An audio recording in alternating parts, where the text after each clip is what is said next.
ইন্নাল্লাহ আস্তাফা লাকুম দ্বীন। হে আমার সন্তানগণ, হে আমাদের বংশধররা, তোমরা আল্লাহ তাআলার এই দ্বীনকে শক্তভাবে আঁকড়ে ধরো। আল্লাহ পাক রব্বুল আলামিন তোমাদের জন্য এই দ্বীনকে, ইসলামকে মনোনীত করেছেন। কে ওসিয়ত করলেন? ইব্রাহিম আলাইহিস সালাম এবং ইয়াকুব আলাইহিস সালাম।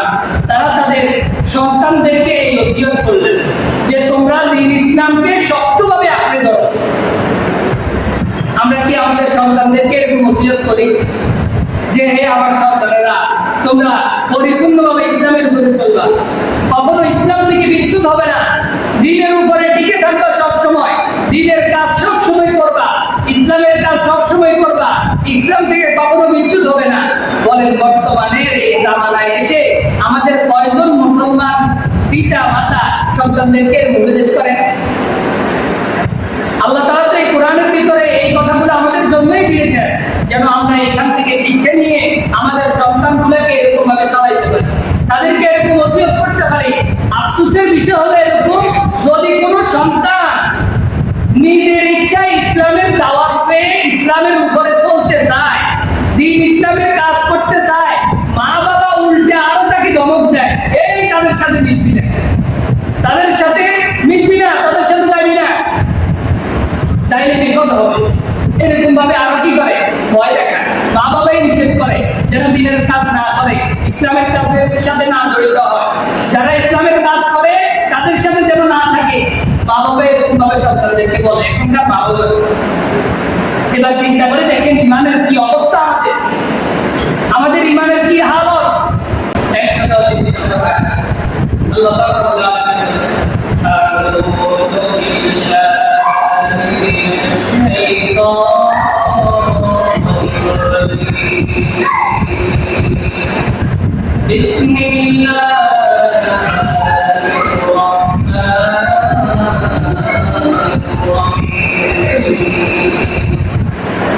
ومن يرغب عن ملة إبراهيم إلا من سفه نفسه ولقد اصطفيناه في الدنيا وإنه في الآخرة لمن الصالحين.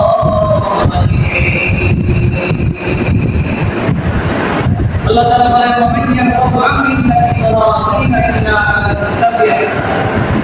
যারা ইব্রাহিম আলাইহিস সালামের মিল্লাত থেকে মুখ ফিরিয়ে নেয় তারা বোকা ছাড়া আর কিছুই না, তারা কোনো বুদ্ধিমান হবে না।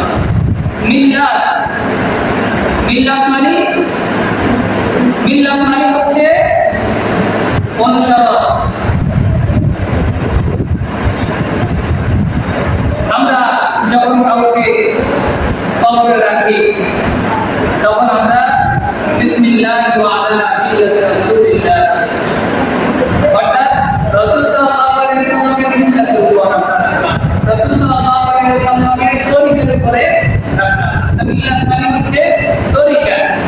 এখানে বলা হচ্ছে যারা ইব্রাহিমের তরিকা থেকে, মিল্লাত থেকে মুখ ফিরিয়ে নেয় তারা বোকা ছাড়া আর কিছুই নয়, তাদের কোনো বুদ্ধিমত্তা নাই। ইব্রাহিম আলাইহিস সালামের মিল্লাত আমাদের মিল্লাত, আমরা ইব্রাহিম আলাইহিস সালামের মিল্লাতের উপরে আমাদের ইসলাম, আমাদের ধর্ম প্রতিষ্ঠিত। ইব্রাহিম আলাইহিস সালাম আমাদের নাম দিয়েছেন মুসলমান, সেই হিসাবে আমরা ইব্রাহিম আলাইহিস সালামের মিল্লাতের অনুসারী। এখানে বলেছে যারা ইব্রাহিমের মিল্লাত থেকে মুখ ফিরিয়ে নেয় তারা হলো বোকা, তাদের কোনো বুদ্ধি নাই। ওয়ালাকাদ ইসতাফাইনাহু ফিদ দুনিয়া, আল্লাহ বলেন আমি ইব্রাহিমকে বাছাই করেছিলাম দুনিয়ার মধ্যে শ্রেষ্ঠ রূপে, এবং তিনি মনোনীত হিসাবে আমি দুনিয়াতে তাকে বাছাই করেছিলাম। তিনি হচ্ছেন নবীদের পিতা। ইব্রাহিম আলাইহিস সালামকে বলা হয় আবুল আম্বিয়া, অর্থাৎ নবীদের পিতা তিনি। ইব্রাহিম আলাইহিস সালামের আগে অন্তত কয়েকজন নবী আল্লাহ তাআলা দুনিয়াতে পাঠিয়েছেন। আদম আলাইহিস সালাম, আদম আলাইহিস সালামের পরে তার ছেলে শীশ আলাইহিস সালাম, তারপরে নবী হলেন নূহ আলাইহিস সালাম। ইব্রাহিম আলাইহিস সালাতু ওয়াস সালামকে আল্লাহ তাআলা নবী হিসেবে প্রেরণ করলেন। তাহলে ইব্রাহিম আলাইহিস সালাতু ওয়াস সালামের আগে নবী বেশি আসে নাই। যত নবী ইব্রাহিম আলাইহিস সালাতু ওয়াস সালামের এই বংশধর, ইব্রাহিম আলাইহিস সালাতু ওয়াস সালামের বংশ থেকে এসেছে। ইব্রাহিম আলাইহিস সালাতু ওয়াস সালামের এই বংশ থেকে হাজার হাজার নবী আল্লাহ তাআলা প্রেরণ করেছেন। এইজন্য ইব্রাহিম আলাইহিস সালাতু ওয়াস সালামকে বলা হয় আবুল আম্বিয়া, অর্থাৎ নবীদের পিতা। তিনি হলেন নবীদের পিতা। এইজন্য আল্লাহ বলেন আমি তাকে দুনিয়াতে বাছাই করেছিলাম, মনোনীত করে প্রেরণ করেছি। ওয়া ইন্নাহু ফিল আখিরাতি লামিনাস সালিহিন, নিশ্চয়ই তিনি আখিরাতে সৎ কর্মশীল হিসাবে তিনি অন্তর্ভুক্ত হবেন। তিনি আখিরাতে সৎ কর্মশীল হিসাবে আল্লাহর কাছে থাকবেন। আল্লাহ তাআলা তাকে আখিরাতে সৎ কর্মশীলদের কাতারে আল্লাহ তাআলা তার স্থান দান করবেন। তারপরে 131 নম্বর আয়াত, إذ قال له ربه أسلم قال أسلمت لرب العالمين। আল্লাহ বলেন إذ قال له ربه أسلم, আমি যখন ইব্রাহিমকে বললাম তুমি আত্মসমর্পণ করো, যখন আল্লাহ রাব্বুল আলামিন কি বললেন, হে ইব্রাহিম তুমি আত্মসমর্পণ করো, যখন তার রব তাকে বললেন, ইব্রাহিমের রব ইব্রাহিমকে বললেন আপনি কি করেন, আত্মসমর্পণ করেন, তখন ইব্রাহিম আলাইহিস সালাম বললেন ক্বালা আসলামতু লিরাব্বিল আলামিন, আমি আত্মসমর্পণ করলাম যিনি সারা বিশ্বের মালিক, যিনি সারা বিশ্বের রব্বুল আলামিন, আমি সেই রব্বুল আলামিনের কাছে আত্মসমর্পণ করলাম। ইব্রাহিম আলাইহিস সালাম যখন তাফসীর কালামে লিখেছেন যখন তার 16 বছর বয়স, তখন আল্লাহ রাব্বুল আলামিন ইব্রাহিম আলাইহিস সালামকে বললেন আপনি আত্মসমর্পণ করেন। তিনি তখন আল্লাহ তাকে সাহায্য দিয়ে সাথে সাথে বললেন আসলামতু লিরাব্বিল আলামিন, হে আল্লাহ আমি আপনার কাছে আত্মসমর্পণ করলাম। এই যে আল্লাহর কাছে আত্মসমর্পণ করা, আল্লাহ রাব্বুল আলামিনের কাছে আত্মসমর্পণ করা, দ্বীন ইসলামের কাছে আত্মসমর্পণ করা। আমরা এখন মুসলমান হয়েছি, কিন্তু আমরা পরিপূর্ণভাবে আল্লাহ রাব্বুল আলামিনের কাছে আত্মসমর্পণ করতে পারছি কিনা জানি না। আত্মসমর্পণ মানে কি?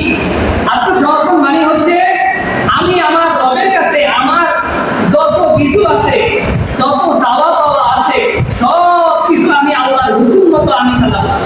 আল্লাহর হুকুম ছাড়া আমি এক কদমও আমি লড়বো না। এটাকে বলা হয় আত্মসমর্পণ। আমরা মসজিদে আসি নামাজ আদায় করি, নামাজ আদায়ের ক্ষেত্রে আমরা আত্মসমর্পণ করলাম, কিন্তু মসজিদের থেকে বাইর হওয়ার পরে আল্লাহ পাক রব্বুল আলামিন আমাদেরকে যে দুনিয়ার ভিতরে কাজ কর্ম, লেনদেন, উঠা বসা, পরিজন চালানো, দেশ চালানো, রাষ্ট্র চালানো, এগুলোর ভিতরে যে আত্মসমর্পণ করতে হবে এটা আমরা ভুলে গেছি। আত্মসমর্পণ এমন ভাবে করতে হবে যেন আমি আমার পরিবার চালানোর ক্ষেত্রে আমি আল্লাহর হুকুম মানি। আত্মসমর্পণ এমন ভাবে করতে হবে আমি আত্মসমর্পণ করতে গিয়ে যেন আমি কি করি, আমি আল্লাহর হুকুমগুলা আমার রাষ্ট্রের ভিতরে অনুসরণ করি। আমি আত্মসমর্পণ এমন ভাবে করব যেন আমি আইন মানার ক্ষেত্রে একমাত্র আল্লাহ তাআলার আইন মানবো, আর কারো আইন মানবো না। আল্লাহ পাক রব্বুল আলামিন ইব্রাহিমকে বললেন আপনি আত্মসমর্পণ করেন, আত্মসমর্পণ করলেন। আত্মসমর্পণ করে তিনি দিনের দাওয়াতি কাজ চালিয়ে গেলেন। কারো কাছে আর কি করলেন না, তিনি হাত পাতলেন। যতই ষড়যন্ত্র করা হয়েছিল, তাকে আগুনে নিক্ষেপ করা হয়েছিল, দেশ থেকে তাড়িয়ে দেওয়া হয়েছিল, কিন্তু তারপরও তিনি আল্লাহর এই কাজ থেকে, আল্লাহর এই হুকুম থেকে তিনি বিন্দু পরিমাণ করে সরেন নাই। আজকে আমাদের আফসোসের বিষয়, আমরা কেমন আত্মসমর্পণকারী হলাম, আমরা কেমন মুসলমান হলাম, আমরা কিছু দুনিয়ার লাভের জন্য, দুনিয়ার স্বার্থের জন্য আমাদের ঈমান আমরা বিক্রি করে দিই। দুনিয়ার লাভের জন্য আমরা আমাদের ঈমান, আখলাক সব কিছু আমরা বিক্রি করে দেই। আমরা তো হচ্ছে সেই নবীর উম্মত। হযরত মুহাম্মদ মুস্তাফা সাল্লাল্লাহু আলাইহি ওয়াসাল্লামকে যখন মক্কার কাফেররা দ্বীনের দাওয়াত তিনি চালানোর কারণে, ইসলামের দাওয়াত মানুষদেরকে দেওয়ার কারণে, এবার রাসূল সাল্লাল্লাহু আলাইহি ওয়াসাল্লামকে যখন তারা নির্যাতন করলো, নির্যাতন করার পরে এক পর্যায়ে তারা রাসূল সাল্লাল্লাহু আলাইহি ওয়াসাল্লামের কাছে কিছু দুনিয়াবি প্রস্তাব নিয়ে আসলো। রাসূল সাল্লাল্লাহু আলাইহি ওয়াসাল্লামকে বললেন, হে মুহাম্মদ সাল্লাল্লাহু আলাইহি ওয়াসাল্লাম, আপনি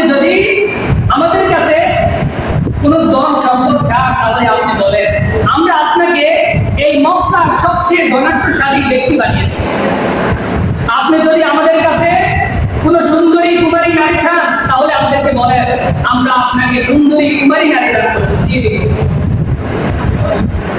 আপনি যদি আমাদের কাছে নেতা হতে চান তাহলে আমরা সকলে মিলে আপনাকে নেতা বানিয়ে দিব। আপনি যদি অসুস্থ হয়ে থাকেন, আপনার চিকিৎসার জন্য যদি কোনো বড় ডাক্তারের প্রয়োজন হয়, বড় ডাক্তার দেখাতে হয়, তাহলে আমাদেরকে বলেন, আমরা আপনার জন্য সারা পৃথিবী থেকে বড় ডাক্তার নিয়ে আসে আপনার চিকিৎসা করব। শুধু একমাত্র আপনি কি করেন, আপনি এই ইসলাম থেকে আপনি কি করেন, দূরে সরেন। ইসলামের দাওয়াতের কাজ আপনি বন্ধ করে দেন, দ্বীনের দাওয়াতি কাজ আপনি বন্ধ করে দেন। আপনি মানুষদেরকে দ্বীনের দাওয়াতি কাজ দিয়ে দেন, ইসলামের দাওয়াত মানুষদেরকে দিয়ে না। শুধু একটা কাজ করেন, আমরা আপনাকে দুনিয়ার সব দিব। রাসূল সাল্লাল্লাহু আলাইহি ওয়াসাল্লাম তখন কি বলেছিলেন? রাসূল সাল্লাল্লাহু আলাইহি ওয়াসাল্লাম বলেছেন, হে মক্কার কাফেররা শুনো, তোমরা যদি আমাকে আমার এক হাতের ভিতরে চাঁদ এনে দাও, আরো হাতের ভিতরে যদি তোমরা আমার জন্য তারা এনে দাও, তারপরও আমি যে ইসলাম যে দ্বীন নিয়ে এসেছি এই দ্বীন প্রচার করা থেকে এক বিন্দু পরিমাণ আমি দূরে সরবো না। তারা পরিপূর্ণ আত্মসমর্পণ করেছেন আল্লাহ। আজকে আমাদের বিষয়টা কি? আজকে আমরা দুনিয়ার কাজের জন্য দ্বীন ইসলামের কাজ আমরা করিয়ে না, ইসলামের কাজ করা তো বন্ধই করে দিচ্ছি। কিন্তু যারা ইসলামের কাজ করে, দ্বীন প্রতিষ্ঠা করতে চায়, ইসলাম কায়েম করতে চায়, আমরা তাদেরকে সাহায্য পর্যন্ত করি, তাদের পাশে পর্যন্ত আমরা দাঁড়াই না। আমাদের এমন অবস্থা হয়ে গেছে। আমরা কিছু দুনিয়াবী নেতার পিছনে ঘুরি, কারণ এই নেতার পিছনে আমরা যদি ঘুরি তাহলে দুনিয়ার কিছু লাভবান হওয়া যাবে, দুনিয়াতে কিছু ফায়দা পাওয়া যাবে। এই জন্য আমরা দুনিয়ার কিছু আতিফাতি নেতার পিছনে ঘুরি। রাসূল সাল্লাল্লাহু আলাইহি ওয়াসাল্লামকে যেমন এই ইসলামের কাজ বন্ধ করার জন্য প্রস্তাব দেওয়া হয়েছিল, ঠিক আমাদের সময় এসেও আমাদের এই বাংলাদেশের একজন ব্যক্তিকেও এরকম প্রস্তাব দেওয়া হয়েছিল। আপনারা জানেন না, আল্লামা সাঈদীকে যখন জেলখানার ভিতরে ধরে নিয়ে গেছে তখন তাকে প্রস্তাব দেওয়া হয়েছিল যে আপনি শুধু এই ইসলামের কাজ বন্ধ করেন, আপনি শুধু জামাত ইসলামের থেকে আপনি বলেন যে আমি ইসলামী সংগঠন করি না, ইসলামী সংগঠনের আর আমি দাওয়াতি কাজ করবো না, শুধু আপনি এটা বলেন, আপনার যা লাগে আমরা আপনাকে তাই দেব। আপনি যদি এই বাংলাদেশের ভিতরে সবচেয়ে বড় গৌরবশালী হতে চান আমরা আপনাকে দিব, আপনি যদি ক্ষমতা চান আমাদের মধ্যে আমরা আপনাকে ক্ষমতাধর বানিয়ে দেব, সমস্যা নাই। আপনি যা চান আমরা আপনাকে তাই দিব। আপনার একটা কেসও থাকবে না, আপনার সবগুলা কেস আমরা কি করে দিব, মওকুফ করে দিব, সব খারিজ করে দিব। শুধু আপনি একটা জিনিস বলেন যে আপনি ইসলামী আন্দোলন আর করবেন না, আপনি ইসলামের দাওয়াত আর দিবেন না। শুধু আপনি এই কথাটা বলেন যে আপনি ইসলামী আন্দোলন করবেন না। আল্লামা সাঈদী সাহেব কি বলেছিলেন? তিনি বলেছিলেন যে শুনে রাখো, আমি তো হচ্ছি সেই নবীর উত্তরসূরি যিনি যাকে মানুষ দুনিয়ার সব লোক লালসা দেখিয়েছিল, কিন্তু তিনি কখনো ইসলামের দাওয়াত বন্ধ করে দেন না। আমরা হচ্ছি সেই নবীদের উত্তরসূরি। আমাকে তোমরা যতই কিছু দাও না কেন, আমি যে ইসলামের সংগঠনের যে দ্বীনের দায়িত্ব প্রচার করতেছি, যে কোরআনের দায়িত্ব প্রচার করতেছি, আমি কখনো এই কোরআন এর কাজ প্রচার করা থেকে আমি বন্ধ থাকবো। তখন আর তাকে ছাড়া হলো না, আর ছেড়ে দিলেন না। তিনি তো সেখানেই মৃত্যুবরণ করলেন, জেলখানাতে তিনি মৃত্যুবরণ করলেন। এই হচ্ছে দ্বীনের তাদের নমুনা, তাদের ইসলামের নমুনা, আত্মসমর্পণের নমুনা। কিন্তু আমরা কেউ আত্মসমর্পণ করতে পারছি, এরকম ইমানদার হতে পারলাম? এই জন্য আফসোসের বিষয়, আমরা এখন ওই রকম ইমানদার হতে পারি। এই যে ইমান আনার কারণে, যে আত্মসমর্পণ করার কারণে এই আমাদের বাংলাদেশের কথা বলতেছি, আজকে বিগত যে কয়েক বছর ইসলামের লোকদের উপরে, বিশেষ করে আলেম ওলামাদের উপরে যে রকম নির্যাতন চালানো হয়েছে, আমরা তো নিজের স্বচক্ষে দেখেছি। কত আলেমকে হত্যা করা হয়েছে, কত আলেমকে গুম করা হয়েছে, কত ভালো ভালো মানুষদেরকে কি করেছেন, টর্চার করে দিনের পর দিন, বছরের পর বছর তারা গুম করে রেখেছেন, কারাগারের ভিতরে বন্দী করে রেখেছেন। কারণ একটাই, তারা ইসলাম প্রচার করতে চায়, এই বাংলার জমিনে ইসলাম কায়েম করতে চায়, এটাকে ইসলামী রাষ্ট্র বানাতে চায়। শুধু দোষ একটাই, এই দোষের কারণে তাদের উপরে এত নির্যাতন এসেছে। এই জন্য আমরা পরিপূর্ণ আত্মসমর্পণকারী হব। ইব্রাহিম আলাইহিস সালাম যেরকম বলেছেন, আসলামতু লিরাব্বিল আলামিন, হে রব আমি আপনার কাছে পরিপূর্ণ আত্মসমর্পণ করলাম। আমাদেরকেও পরিপূর্ণ আত্মসমর্পণ করতে হবে। আমরা যদি পরিপূর্ণ আত্মসমর্পণ করতে না পারি তাহলে আমরা মুসলমান হতে পারবো না, ইমানদার হতে পারবো না। আমরা কিছু মানলাম আবার কিছু ছেড়ে দিলাম, এরকম তো আত্মসমর্পণকারী নয়। স্যারেন্ডার করতে হবে পরিপূর্ণ এই জন্য ইব্রাহিম আলাইহিস সালামকে আল্লাহ তাআলা বললেন, হে ইব্রাহিম তুমি আত্মসমর্পণ করো। ইব্রাহিম আলাইহিস সালাম কি বললেন? আমি আত্মসমর্পণ করলাম। এখন আমরাও আল্লাহর কাছে এরকম আত্মসমর্পণ করতে হবে। আল্লাহ পাক রব্বুল আলামিন আমাদেরকে পরিপূর্ণ আত্মসমর্পণকারী হিসেবে কবুল করে। সকলে বলে আমিন। 132 নম্বর আয়াত, ওয়াওয়াসা বিহা ইব্রাহিম বানিহি ওয়া ইয়াকুব ইয়া বানি ইন্নাল্লাহা আসতাফা লাকুমুদ-দীন ফালা তামুতুন্না ইল্লা ওয়া আনতুম মুসলিমুন।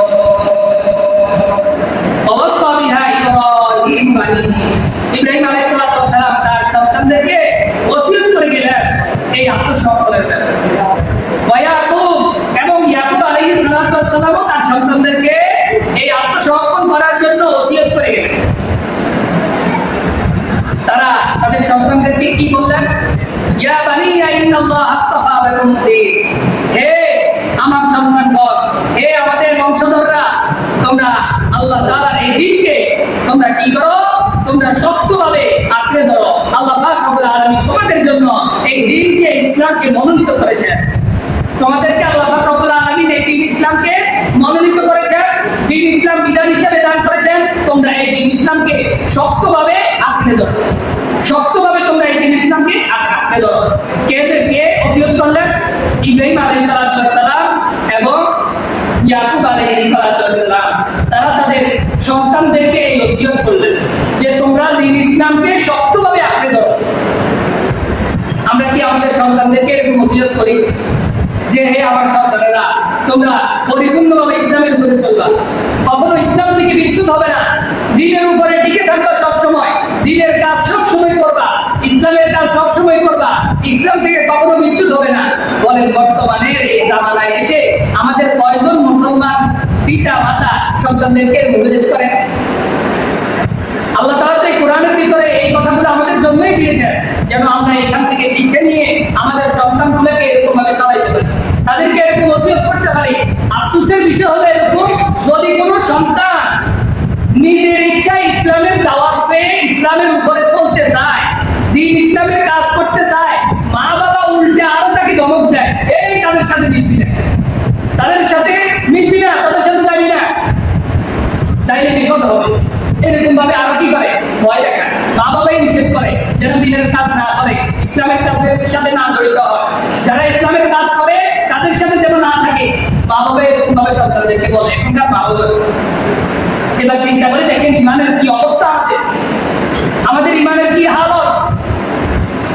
আমরা তো এখনো ইমানদার হতে পারি, এখনো আত্মসমর্পণকারী হতে পারি। এই ইমান নিয়ে আমরা আল্লাহর কাছে হাজির হতে পারবো? এই ইসলাম নিয়ে আমরা আল্লাহর কাছে আল্লাহর সামনে দাঁড়াইতে পারবো?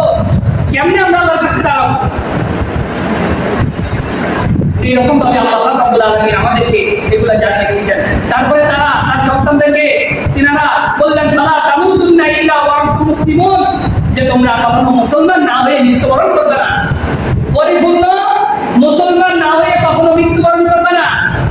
মুসলিম, মুসলিম মানে কি? মুসলিম মানে যিনি আত্মসমর্পণ করেছেন, আল্লাহর কাছে যিনি সারেন্ডার করেছেন, অর্থাৎ আল্লাহর বিধান ছাড়া আর কোনো বিধান তিনি মানেন। এই যে বর্তমানে সারা পৃথিবীতে মানব রচিত যত বিধান আছে, আসলে যারা দিনদার, যারা ইসলামের কাজ করে, তারা কখনো এই সমস্ত বিধানগুলো এখনো মানে না। তারা এক কথাই বলে, সব জায়গায় এক কথাই বলে, এই পৃথিবী যার, আইন চলবে তার। আল্লাহ লাহুল খালকু ওয়াল আমর, সৃষ্টি যার, আইন চলবে তার।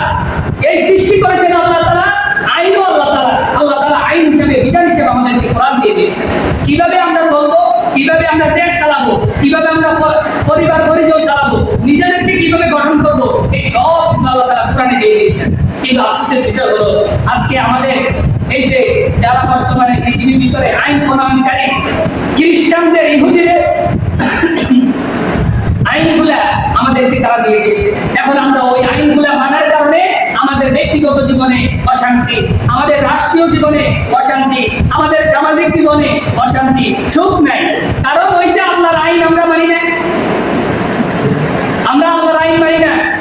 এই জন্য সাবধান হয়ে যা।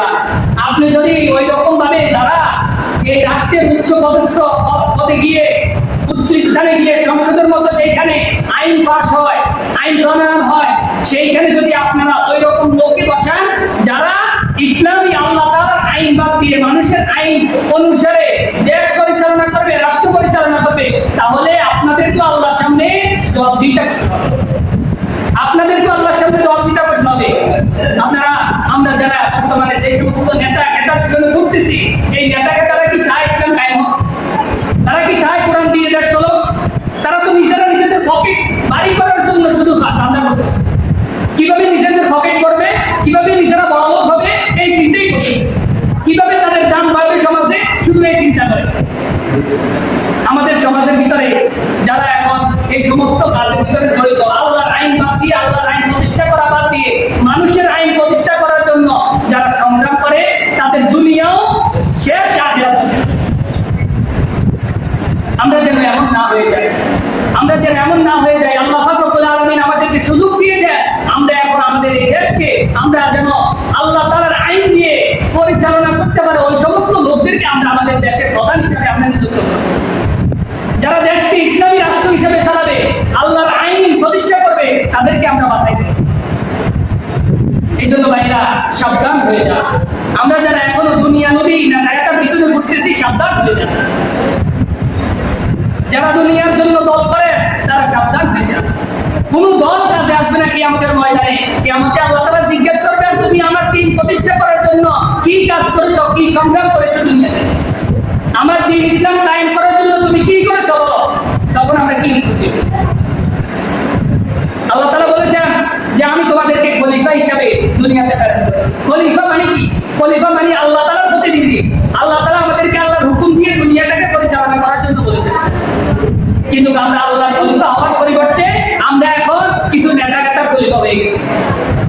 নেতা খলিফা, আমরা খলিফা হয়ে গেছি। আল্লাহ পাক রব্বুল আলামিন আমাদেরকে এই ইসলামকে বোঝার তৌফিক দান করুন, বলি আমিন। আমি কথাগুলো হয়তো একটু বলা বলতেছি, কিন্তু কোরআনের কথা এরকমই। কোরআনের কথা শোনার জন্য অন্তর লাগে, ঈমানি শক্তি লাগে। যাদের ঈমানি শক্তি দুর্বল, তারা কোরআনের কথাগুলো হজম করতে পারে না। ঈমানি শক্তি যাদের দুর্বল, তারা কোরআনের কথা হজম করতে পারে না। এটাই বাস্তব। ইতিহাস সাক্ষী, কোরআনের দাওয়াত যখন দেওয়া হয়েছিল, যত রকমের এই যে জালেমরা ছিল, যত রকমের দুনিয়া নবীরা ছিল, তারা সব সময় কোরআনের কথা উল্টার দিকে চলেছে। এই জন্য আমরা যেন কোরআনের কথা উল্টা না যাই। আমরা যেন দুনিয়ার সাথে সবকিছু করি। আত্মসমর্পণ শুধু আল্লাহর কাছে করবো, কোনো মানুষের কাছে আত্মসমর্পণ করবো না। গুণগান শুধু আল্লাহর গাইবো, আর কারো গুণগান গাইবো না। অমুক নেতা সমুক নেতার চরিত্র ফুলের মতো পবিত্র, এরকম কোনো স্লোগান নাই। একমাত্র ফুলের মতো পবিত্র হচ্ছে মুহাম্মাদুর রাসূলুল্লাহ সাল্লাল্লাহু আলাইহি ওয়াসাল্লামের চরিত্র, আর কারো চরিত্র ফুলের মতো না। সাবধান হয়ে যায় আমরা ভাই। দ্বীন কায়েমের জন্য আমাদের যা যা করা দরকার আমরা নিয়ত করি, আমরা করব। দ্বীন ইসলাম প্রতিষ্ঠা করার জন্য আমাদের যা যা দেওয়া লাগে আমরা দিব, এরকম নিয়ত করে আল্লাহ তাআলা আমাদেরকে বুঝার তৌফিক দান করুন, সকলে বলি আমিন। 133 নম্বর আয়াত, আম কুনতুম শুহাদা ইযা হাদারা ইয়াকুবাল মাউত। আল্লাহ বলেন, ইয়াকুব আলাইহিস সালামের যখন মৃত্যু হয়েছিল, তখন তোমরা কি সেখানে উপস্থিত ছিলে? না, আমরা তো সেখানে উপস্থিত ছিলাম না। আমি কেউ ছিলাম না উপস্থিত। إذ قال لبنيه ما تعبدون من بعدي। তিনি তার সন্তানদেরকে জিজ্ঞেস করলেন, আমার পরে তোমরা কার ইবাদত করবে? قالوا نعبد إلهك وإله آبائك إبراهيم وإسماعيل وإسحاق إلها واحدا। তখন তার সন্তানরা বলল যে আমরা আপনার ইলাহ যিনি তার ইবাদত করব, এবং আপনার বাপ-দাদার ইলাহ যিনি তার ইবাদত করব। আর আপনার বাপ-দাদারা কারা? তারা হলেন ইব্রাহিম, ইসমাঈল, ইসহাক। তারা হলেন আপনার বাপ-দাদা। তারা যে এক ইলাহের ইবাদত করেছে, আমরাও সেই এক ইলাহের ইবাদত করব, যিনি এক এবং একক, এক এবং একক, ইলাহা ওয়াহিদা, যিনি একজন ইলাহ, আর কোনো ইলাহ নাই। এবং তারা বললেন ওয়ানাহনু লাহু মুসলিমুন, এবং আমরা সবাই সেই ইলাহের প্রতি আত্মসমর্পণকারী। আমরা অবশ্যই সেই ইলাহের প্রতি আত্মসমর্পণ করব, অন্য কারো কাছে আমরা আত্মসমর্পণ করব না। 134 নম্বর আয়াত, তিলকা উম্মাতুন ক্বাদ খালাত লাহা মা কাসাবাত ওয়া লাকুম মা কাসাবতুম। তারা ছিল একটি দল,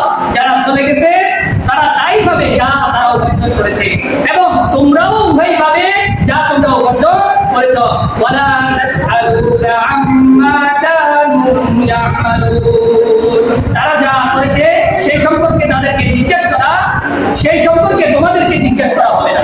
এখানে বলেছে যে তারা দুনিয়াতে ছিল, তারা যা উপার্জন করেছে তারা তাই পাবে, আবার তোমরা যা উপার্জন করছো তোমরা তাই পাবে।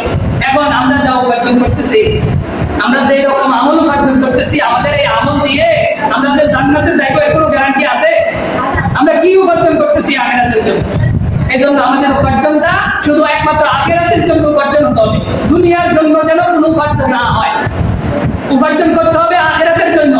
দুনিয়াতে উপার্জন করব দুনিয়াতে চলাফেরার জন্য, দুনিয়াতে উপার্জন করবো কি জন্য? দুনিয়াতে যেন খেয়ে দেয়ে বাস করে বসবাস করে আল্লাহর ইবাদত করতে পারি, সেই জন্য দুনিয়ার উপার্জন।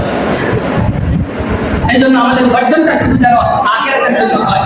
তারপরে বলেছেন যে তোমরা তোমাদেরকে তাদের সম্পর্কে জিজ্ঞাসাবাদ করা হবে না, তারা কি কাজ করেছে এই জন্য তোমাদেরকে জিজ্ঞাসা করা হবে না, বরং তোমরা কি কাজ করেছো এই জন্য তোমাদেরকে জিজ্ঞাসা করা হবে। এখন আমরা কি কাজ করতেছি?